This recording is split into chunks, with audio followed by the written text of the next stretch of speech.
She handed the coffee to the man. His dog settled directly in front of the inspector.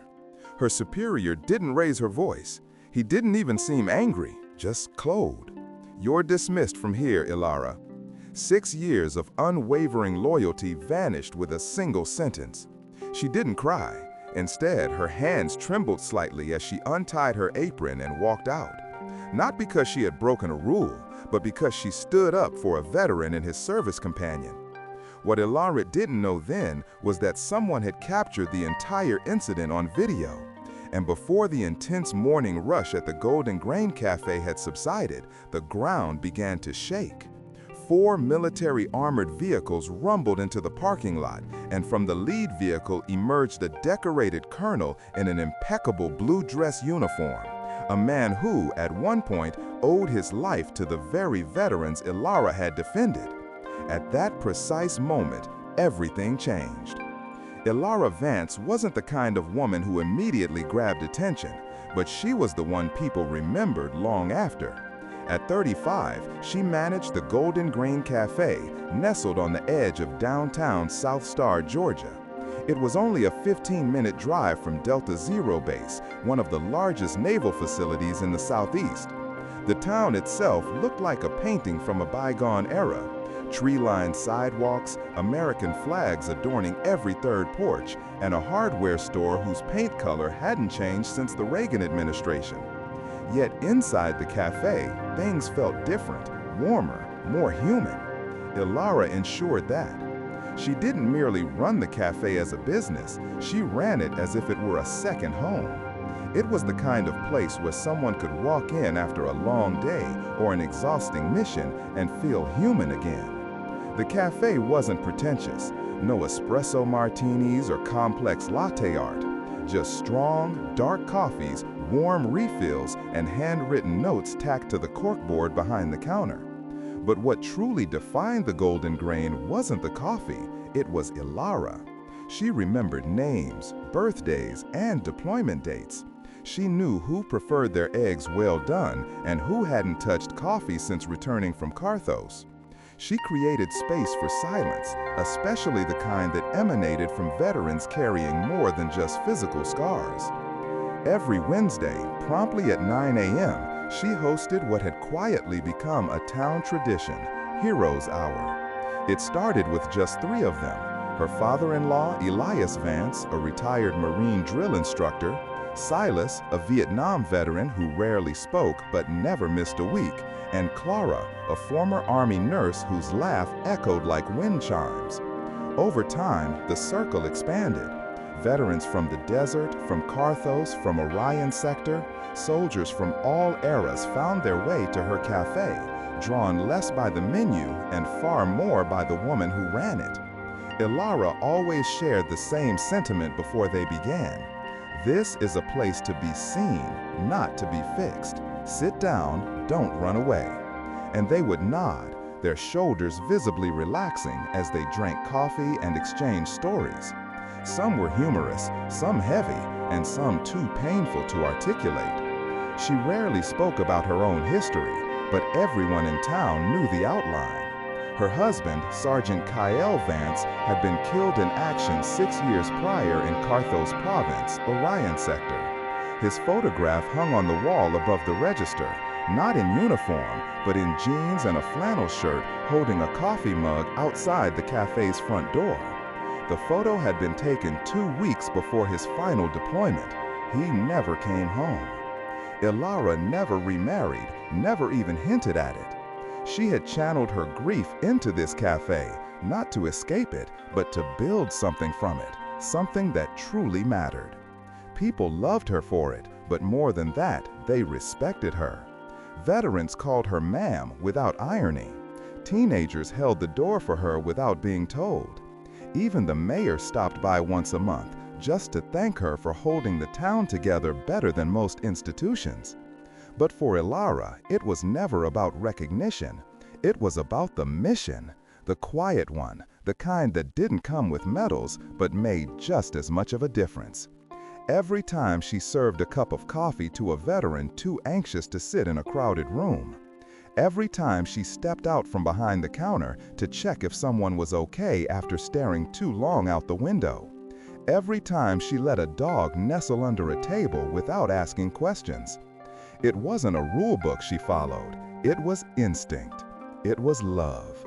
And on that Wednesday morning, the place where everything changed began like any other. The bell above the door jingled softly. Regular customers streamed in. Coffee brewed.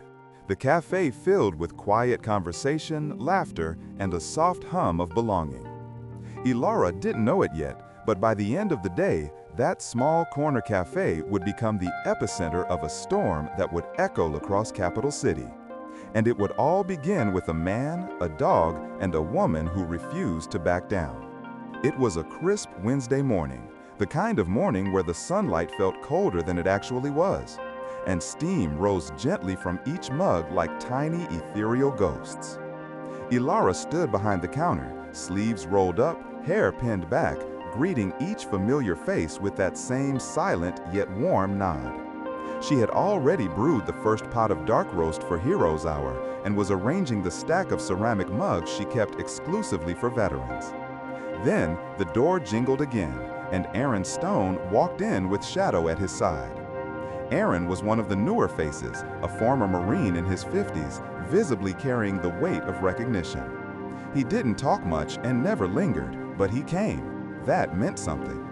Shadow, his black Labrador German Shepherd mix, was never more than a few inches from his heel. The dog wore a bright red vest with white lettering, "Service Dog, Do Not Pet." Elara nodded slightly at Aaron. "Table by the windows is free," she said, offering a gentle smile. He nodded back, mumbled a thank you, and guided Shadow to the farthest corner. Then the air shifted. The front door burst open with a quick clang, and in strode a man in a navy blazer, sharply creased trousers, and an expression that seemed allergic to joy. He carried a clipboard like a Medal of Honor. His name tag read, "Inspector Marcus Thorne, State Health." Elara hadn't expected a visit. "Can I help you find something?" she asked politely. "An inspection," he stated flatly, without preamble. He moved through the space with surgical detachment, tapping metal surfaces, checking labels, prying open refrigerator doors. And then he saw the dog. He stopped mid-stride as if he'd collided with a wall. "That animal," he declared loudly, pointing at Shadow, "it's in violation of state health code. Pets are not permitted where meals are served." Everyone turned. Conversation silenced. Elara stepped out from behind the counter. "He's a registered service dog," she replied carefully, not raising her voice. "The assistance law permits his presence here." Thorne scowled, scanning the room as if for reinforcements. "I don't care what vest he's wearing," he snapped. "Animals carry saliva and dander. It presents a food risk. Unless you want this cafe shut down, that dog goes." Aaron stiffened in his seat, his hand tightening on his coffee cup as if he might crush it. Shadow didn't move. He simply looked up at Aaron and waited. The room fell silent. Elara took a slow, deep breath and uttered the words she knew she couldn't take back. "I won't ask any veteran to leave, and I won't ask his service dog to leave either. You can write your report, but do so knowing that you tried to humiliate a man who served this country in front of the very people he served to protect." Thorne gritted his teeth. Across the cafe, someone muttered, "You tell him."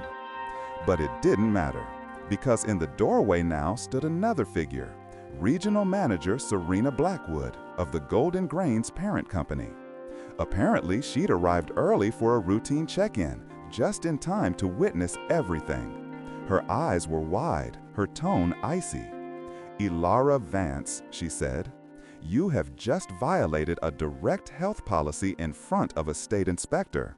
Pack your things, you're fired." Gasps echoed through the room. A spoon clattered to the floor. Aaron looked up, half in shock. Elara didn't move, at least not at first. Then she looked around the cafe. She looked at Aaron, at Shadow, at the small chalkboard on the wall that read, "Heroes Hour today, free coffee for veterans." and she offered a slight smile. She untied her apron with trembling fingers, folded it, and placed it on the counter. Then she turned to Maya, the young barista near the espresso machine, and whispered, "Make sure Aaron gets his refill." She walked out the side door into the morning light, the cafe frozen behind her.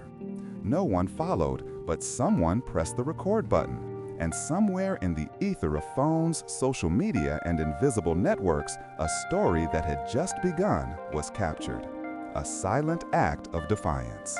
A line drawn. A woman fired not because she broke a rule, but because she refused to break her soul. And far away, in an office filled with military photographs and brass nameplates, Colonel Arthur Sterling received a phone call he would not ignore. For 35 minutes, the golden grain remained silent. Customers whispered. Some left their coffee half-finished. Others sat, staring out the window as if the wind itself might bring an explanation. But Maya, the young barista Elara had trained, remained at her post. Her hands trembled slightly as she served Aaron his second cup. "I didn't know what to say," she would later admit, "but I knew if I left that station, I'd be abandoning her." Aaron remained seated silently at his table. He hadn't touched his cup since Elara left. Sombra remained curled at his feet, ears twitching, but still, as if sensing something had broken in the room. And then it began. A low rumble, almost inaudible at first, like distant thunder echoing through the hills of Atlantis. Chairs swayed, the coffee rippled, the cafe windows began to hum. Customers stood up and looked outside. From the eastern end of Main Street, through the morning mist and maple-lined sidewalks, came 4 military Humvees, their tires roaring against the pavement. Their lights cut through the fog like spotlights. The vehicles pulled into the parking lot, slowly and deliberately, forming a line that blocked the cafe's entrance. Doors opened in unison, and from the lead vehicle stepped Colonel Arthur Sterling, adorned and composed in his full navy dress blue uniform. Gold buttons gleaming, polished white gloves in hand, his numerous ribbons, his expression impenetrable. Behind him, 24 Marines followed in formation, their uniforms immaculate, their presence unmistakable. They stood at attention on the sidewalk in front of the cafe. Inside, no one moved. The inspector, Marcus Thorne, stood paralyzed near the pastry display. His clipboard was lowered, forgotten. Serena Blackwood, the regional manager, had paled 2 shades and recoiled from the counter as if it might burn her. The cafe bell tinkled once, and Colonel Sterling entered alone. His boots struck the hard floor, slow, echoing like a drum roll breaking the silence. He stopped in the center of the cafe, casting a quick glance at Maya, who swallowed hard.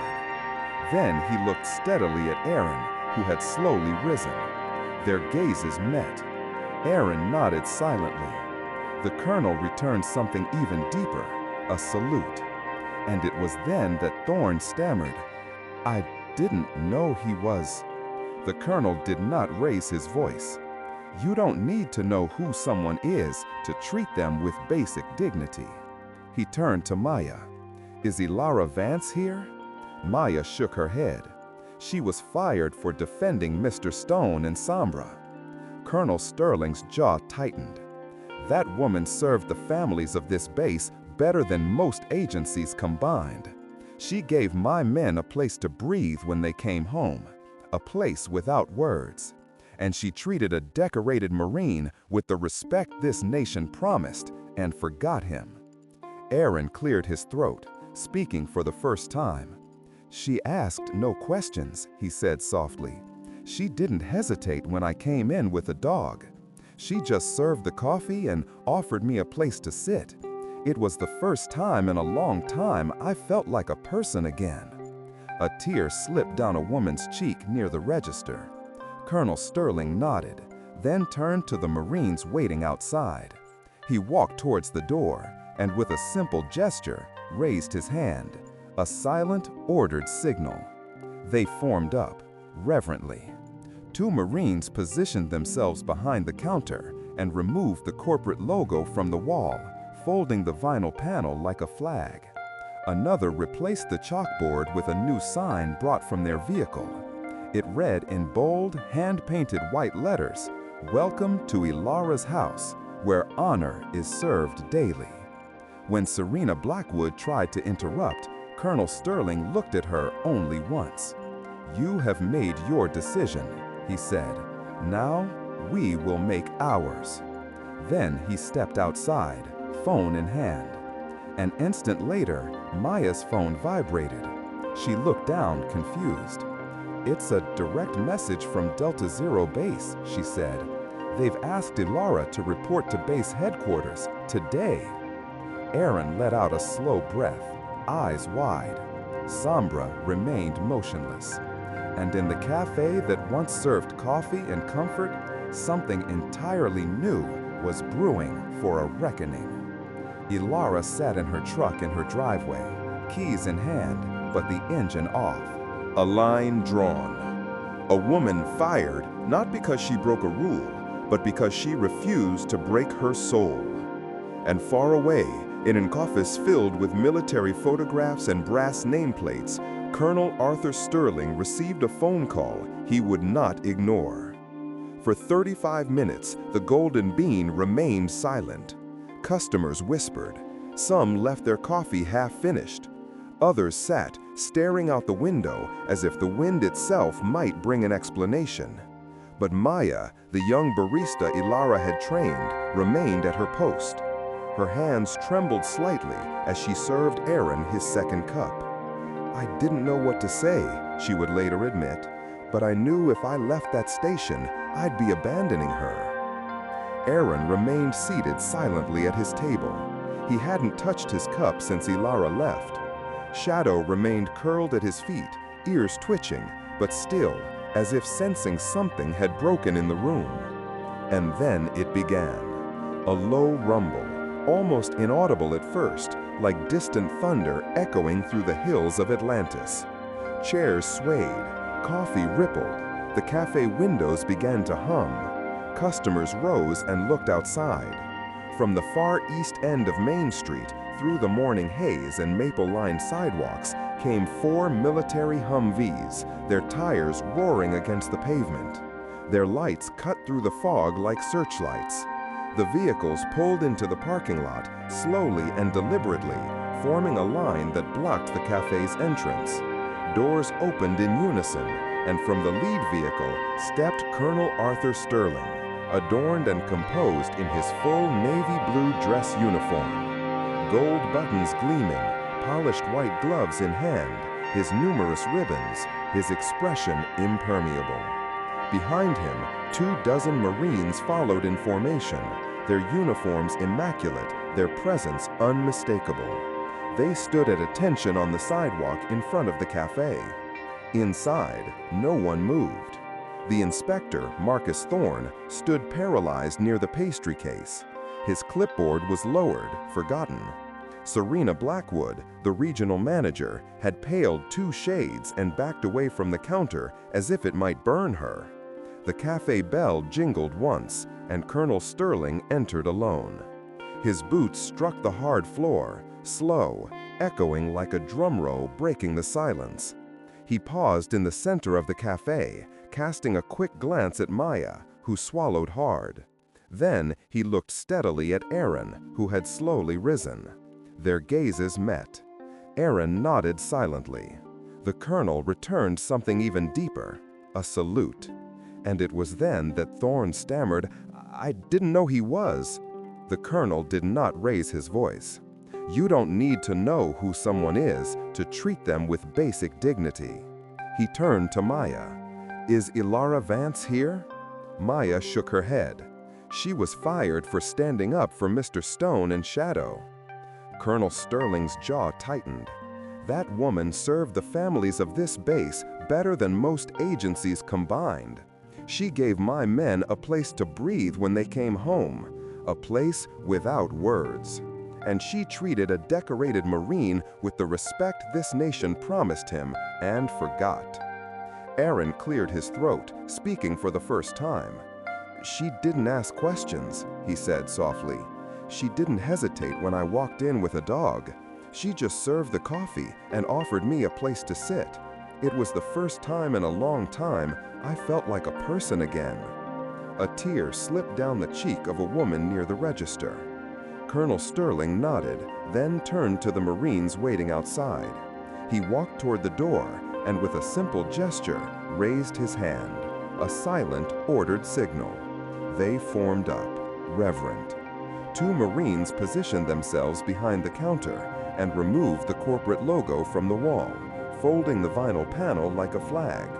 Another replaced the chalkboard with a new sign brought from their vehicle.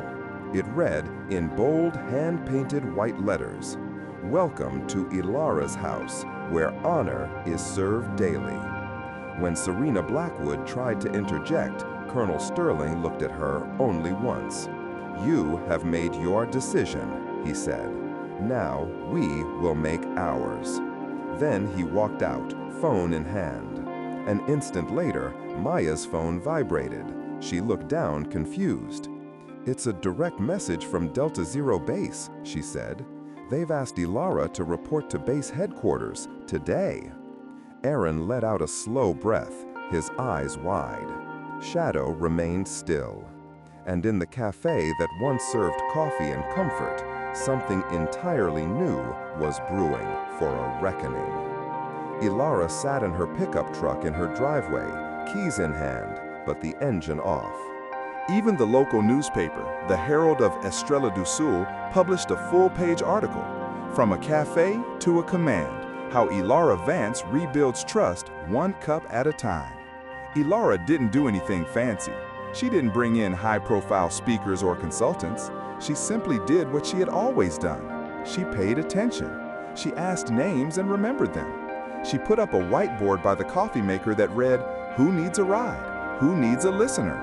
She let the dogs curl up in the corners of therapy rooms without fuss.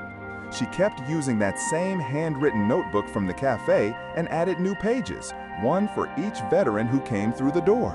Some days were quiet, some were hard, some were filled with nothing but silence at refills.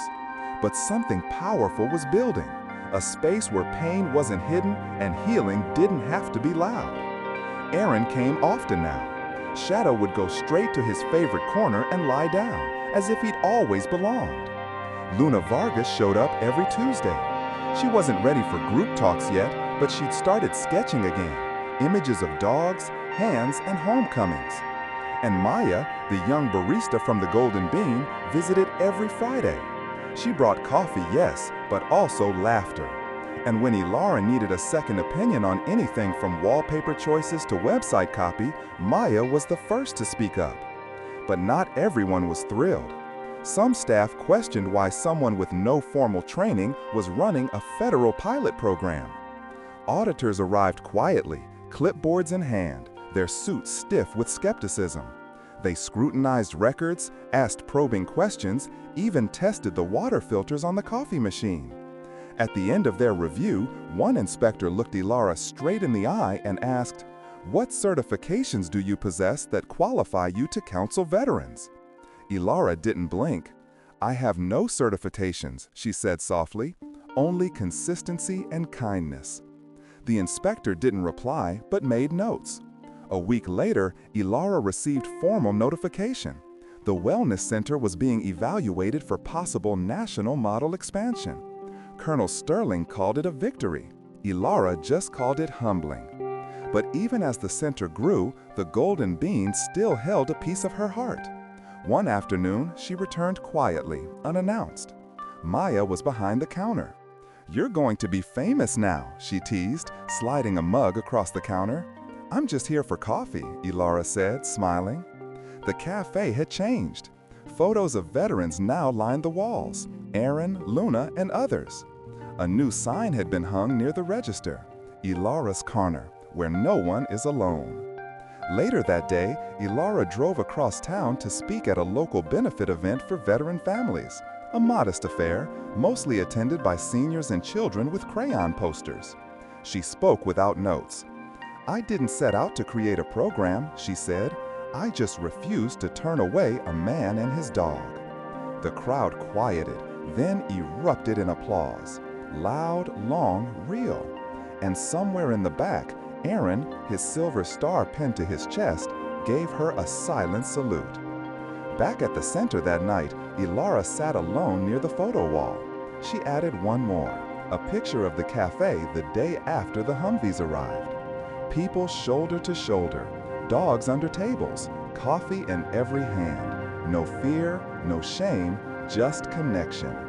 Above it, she tacked a small card that read, "Legacy is not what we build for ourselves, it's what we protect in others." And in that silence, Elara understood.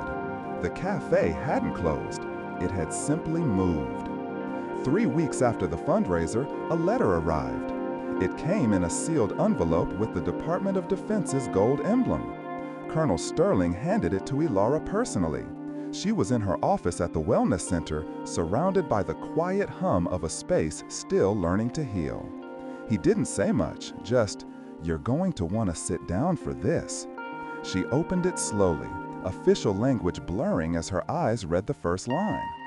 "You are hereby authorized and appointed to the position of National Civilian Honorable Mention for distinguished services to veterans." She read it again and again. "I didn't do anything special," she whispered. Colonel Sterling laughed. "That's exactly why you're getting this." The letter came with an invitation, not just to attend a ceremony in Capital City, but to speak at the National Veterans Advocacy Conference. Even the local newspaper, the Herald of Star of the South, published a full-page story, From a Coffee Shop to a Command, How Elara Vance Rebuilds Trust One Cup at a Time. Elara didn't do anything extravagant. She didn't bring in fancy speakers or consultants. She simply did what she had always done. She paid attention. She asked names and remembered them. She put up a whiteboard near the coffee machine that read, "Who needs a ride? Who needs a listener?" She let the dogs nestle into the corners of therapy rooms without fuss. She kept using that same handwritten notebook from the cafe and added new pages, one for each veteran who walked through the door. Some days were quiet, others were difficult. Some were filled with nothing but silence on refills. But something powerful was building, a space where pain wasn't hidden and healing didn't need to make noise. Aaron came often now. Shadow would go straight to his favorite corner and lie down as if he always belonged there. Luna Vargas showed up every Tuesday. She wasn't ready for group talks yet, but she had started sketching again. Images of dogs, hands, and homecomings. And Maya, the young barista from the Golden Bean, visited every Friday. She brought coffee, yes, but also laughter. And when Elara needed a second opinion on anything from wallpaper choices to website copy, Maya was the first to speak up. But not everyone was enthusiastic. Some staff questioned why someone without formal training was running a federal pilot program. Auditors arrived silently, clipboards in hand, their suits stiff with skepticism. They scrutinized records, asked probing questions, even tested the water filters on the coffee machine. At the end of their review, an inspector looked Elara directly in the eye and asked, "What certifications do you possess that qualify you to advise veterans?" Elara didn't blink. "I have no certifications," she said softly. "Only consistency and kindness." The inspector didn't respond, but made notes. A week later, Elara received a formal notification. The Wellness Center was being evaluated for a possible national model expansion. Colonel Sterling called it a victory. Elara just called it humbling. But even as the center grew, the Golden Bean still held a piece of her heart. One afternoon, she returned quietly, unannounced. Maya was behind the counter. "You're going to be famous now," she teased, sliding a mug across the counter. "I'm just here for coffee," Elara said, smiling. The cafe had changed. Photos of veterans now lined the walls, Aaron, Luna, and others. A new sign had been hung near the register, Elara's Corner, where no one is alone. Later that day, Elara drove across town to speak at a local benefit event for veteran families, a modest affair, attended mostly by seniors and children with crayon posters. She spoke without notes. "I didn't set out to create a program," she said. "I just refused to kick out a man and his dog." The crowd quieted, then erupted in applause, loud, long, real. And somewhere in the back, Aaron, with his silver star pinned to his chest, gave her a silent salute. Back at the center that night, Elara sat alone near the photo wall. She added one more, a picture of the cafe the day after the Humvees arrived. People shoulder to shoulder, dogs under tables, coffee in every hand. No fear, no shame, just connection. Above it, she tacked a small card that read, "Legacy is not what we build for ourselves, it's what we protect in others." And in that silence, Elara understood. The cafe hadn't closed. It had simply moved. 3 weeks after the fundraiser, a letter arrived. It came in a sealed envelope with the golden emblem of the Department of Defense. Colonel Sterling delivered it to Elara personally. She was in her office at the Wellness Center, surrounded by the quiet hum of a space still learning to heal. He didn't say much, just, "You'll want to sit down for this." She opened it slowly, the official language blurring as her eyes read the first line. "You are hereby authorized and appointed to the position of National Civilian Honorable Mention for outstanding services to veterans." She read it again and again. "I didn't do anything special," she whispered. Colonel Sterling laughed. "That's exactly why you're getting this." The letter came with an invitation, not just to attend a ceremony in Capital City, but to speak at the National Veterans Advocacy Conference. If this story touched you, please like, subscribe, and share with someone who believes in silent heroes. On this channel, we tell stories that matter, stories that honor not just the uniform, but the humanity behind it. Because sometimes the strongest stance doesn't come with a salute.